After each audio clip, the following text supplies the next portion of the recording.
and there's no firewall sold to the public or any other gadget that will stop them having access. They're built that way with back doors in them. And you can bet and take it to the bank, as long as they're open, that they're going to store all the data on a whole generation of children who are growing up and have their complete personality profile put into this matrix system they've already put up and built and have operating. And they'll know, as I say, little Johnny better than Johnny knows himself. Predictive programming, indeed, because for total control in the world, everyone must be completely predictable, getting to know you, indeed. So that's the world we're going into at a gallop, not by chance, not because they want to entertain you, not just for bucks at all, no. It's to control a society, to do with control.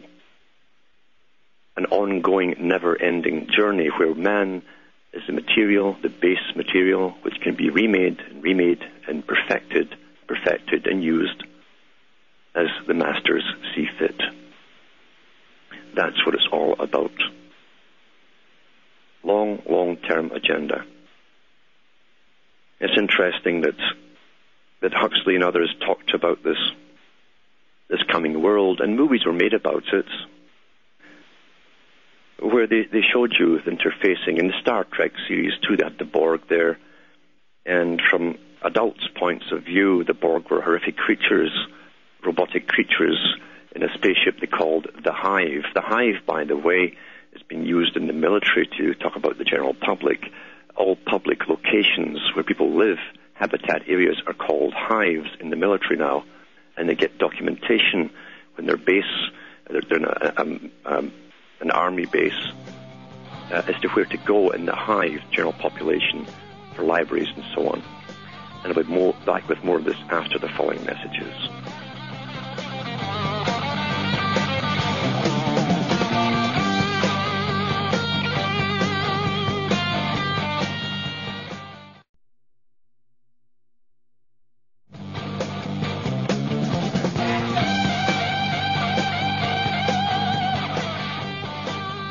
Hi, I'm Alan Watt, and we're cutting through a matrix which is surrounding us all the time, step by step, and one day people will think they wake up.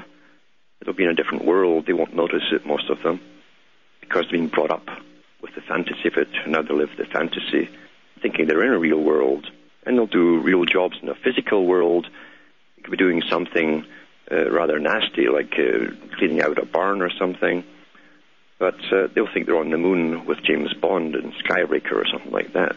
That'll be the fantasy in their head. And as I was saying before the show, before the break there, that this was shown, as I say, that the Borg mentality was shown in the Star Trek series. And they had the cyborg characters as Borgs, where they were part machine but mainly human. And they were all interconnected to a centralized queen or computer, a mind, and they called it the Hive. The whole ship was called the Hive. That's what they're bringing into play. Now, if they can map your psychomotor patterns for the uniqueness that is you, remember, they can then reverse that flow and command your brain to act in certain ways, and you will get up and maybe walk to where they tell you to walk to, maybe walk into a police cell and sit down, and you won't even know you've done it. And that's where it's all going, you see, the controlled society. Quite something. And people will flow into this without even noticing. Most of them won't notice. Many will actually enjoy it because they enjoy entertainment, enjoy fantasy, and they won't be able to tell the difference anymore. They're almost at that stage today. Now, Aldous Huxley, in 1961 said, and it seems to me perfectly in the cards that it will be within the next generation or so, a pharmacological method of making people love their servitude and producing a kind of painless concentration camp for entire societies, so that people will in fact have their liberties taken away from them, but will rather enjoy it, because they will be distracted from any desire to rebel by propaganda, brainwashing, or brainwashing enhanced by pharmacological methods. That kind of ties in with a statement that Mr. Rockefeller made when he talked about coming catastrophes and so on.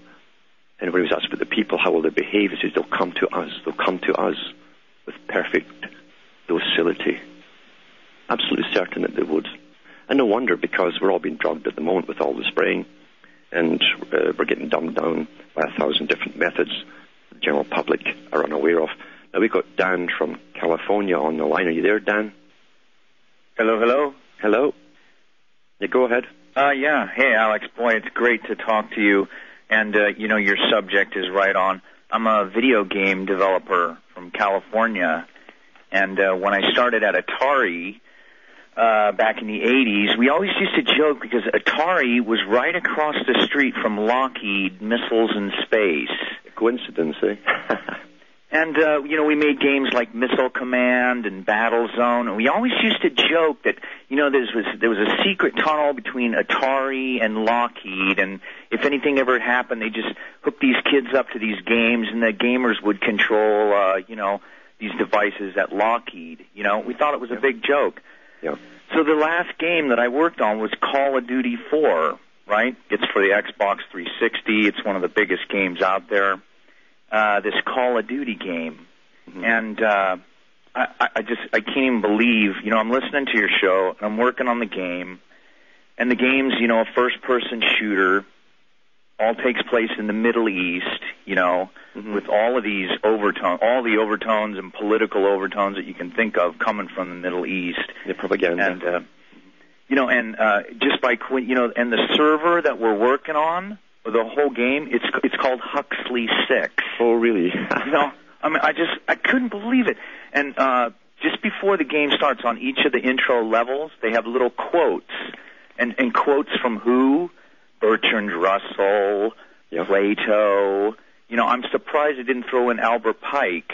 He'll come down the road. Yeah. I couldn't believe it. I'm listening to your show, working on this game, and as we're working on this game, we're getting a parade of these politicians coming through. Yes. The mayor of Los Angeles, the governor, Arnold Schwarzenegger's coming to the company to see how the game is doing. Yeah. I mean, this is a game. It's very important. It's very important to the ones at the top, and it's not the only company that's giving me information. They're doing this to all the major ones because they don't know it, but they're all working together. They're all working together because information is fed to higher levels and then fed down to you. Well, I never wanted to believe this. I always defended video games, that they were outside of this, of the control of that system. But this last game, parts of the game just made me sick to my stomach. Playing it triggers all of those psychopathic, psychological triggers. Mm-hmm. You don't get points for staying alive. If you just survive, you don't get points. You get points if you kill. Yeah.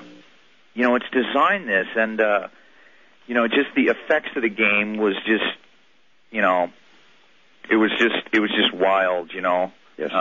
Anyway, I was so shocked at making this game and listening to your show, and I bookmarked your, Cutting to the Matrix show on all the computers at the, at the development company. I won't say the name, but everybody knows Call of Duty. If they're listening to your show, they're going to be, affected by that game. And I guess my question is, you get all this stuff coming at you. Yeah, hang on, and we'll finish this after the next break. Thanks.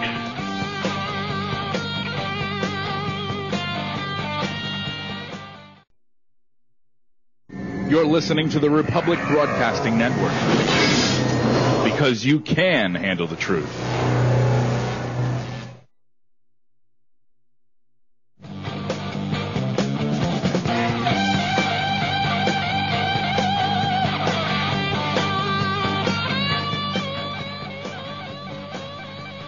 Hi, folks. Alan Watt back with Cutting Through the Matrix, and we're talking to Dan from California, who's involved in making some of these types of games, and you had a question you wanted to ask.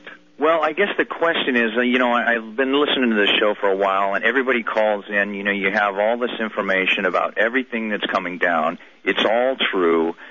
People ask me, where's the future of video games going? I say, go to cuttingthroughthematrix.com, and you'll find all about, you'll learn all about the future of gaming.